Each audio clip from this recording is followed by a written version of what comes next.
Philippines honors 44 slain commandos with Day of Mourning flags were flown at half-staff in the Philippines Friday as the nation observed a day of mourning for 44 police commandos killed in the disastrous operation in the country's Muslim south.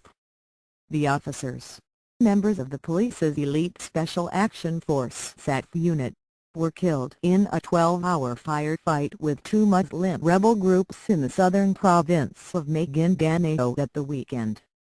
Their 392-strong team had been deployed to hunt two most wanted terror suspects. The fallen police were farewelled by grieving family members, politicians and police and military leadership at their home base, Camp Bagong Diwa in Taguig City Friday. Policemen across the country wore black armbands to show their sympathy. Delivering the eulogy for the fallen, President Benigno Aquino III made reference to his own loss as the son of an assassinated political leader, and vowed to bring the remaining target of the commandos' mission to justice. Our 44 fallen heroes from our police force, the youngest at 26 and the most senior at 39 years old, pushed themselves and exerted all their effort to do what they could, not only for themselves and their families, but for our beloved country, he said. They gave up their lives for the kind of peace and order that endures. The President's father, Benigno Aquino Jr., was a Filipino senator who was assassinated at Manila International Airport in 1983. High-value targets the officers had been pursuing to high-value terrorist bomb makers, including the senior Jemaah media figure Zulkifli Benhir, also known as Marwan, when they came under assault. Marwan, the Malaysian suspected of being behind the 2002 Bali bombings, has a $5 million U.S. government bounty on his head. Philippine authorities say they believe he was killed in the raid, but are yet to conduct DNA testing to confirm this. Previous reports of his death have proven false. The unit's other target, Filipino bomb maker Abdul Basig Usman, escaped. Aquino swore during the eulogy that Usman would be brought to justice. Capturing Basig Usman is number one on our list of priorities, he said. I assure you, we will get Usman.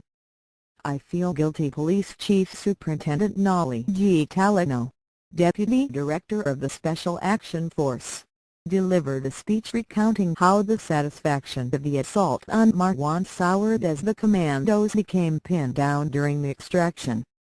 He recalled hearing the voice of a colleague on the radio asking for reinforcements, as they became surrounded by armed rebels. I felt guilty about what happened in the field, and it seems our efforts were not enough to extend the help that they have asked for. But we did our best, he said. Is it worth it? One international terrorist equivalent to 44 SAT troopers? I'm sure if you will ask them, it is worth it. Rebels divided the Philippines has been fighting an insurgency in the predominantly Muslim South for 4 years. Last year, it signed a peace agreement with the Moro Islamic Liberation Front (MILF), the largest rebel group in the region. The MILF agreed to end hostilities in return for the establishment of a more autonomous Muslim region in the south. But hardline splinter groups, such as the Bangsamoro Islamic Freedom Fighters BIG, have not signed any peace deal. The police commandos engaged in battle with both groups during the firefight near Maguindanao town, Maguindanao province, last weekend.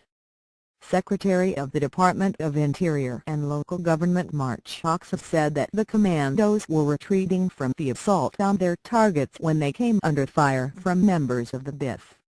In maneuvering away from the BIF assault, they strayed into territory controlled by the MILF, and further fighting ensued. Committed to peace on Wednesday, Aquino delivered a speech to the nation knowing that the deaths would not derail the deal with the MILF, saying the fallen police had given their lives for the cause of peace. If the peace process were derailed, "How many more graves would we have to dig?" he said. "How many more children will idolize Marwan? How many will want to grow up to be us man? How many engineers will choose to build bombs rather than buildings?" he said. The Board of Inquiry is looking into why the mission went wrong. The SAF has been criticized for not coordinating adequately with the MILF ahead of the mission. But Benigno said in his speech that even if the MILF and BIF now constitute two different groups, many of them are related by blood or by affinity. Strangers cannot just enter their territory. Our troops needed to enter quietly and carefully, otherwise, their targets may have been alerted. The MILF issued a statement Wednesday on behalf of its chairman Al-Hajj Murad Ibrahim. The statement reiterated the MILF's full commitment to the peace process, extended sympathies to the families of the fallen police and announced its own investigation into the incident. "In order to give meaning to their deaths, we must resolve not to let something like this happen again," read the statement.